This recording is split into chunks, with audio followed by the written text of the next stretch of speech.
san cantuar ti amlo o boite ruisho tau na mo William san cantuar ti amlo i chun le zuai lai chin te tin lu hliam tuarin kan o i chun le zuai lai chin te tin lu hliam tuarin kan o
thế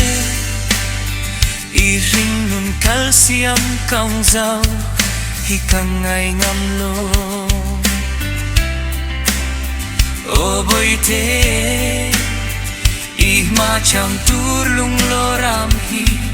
avachin e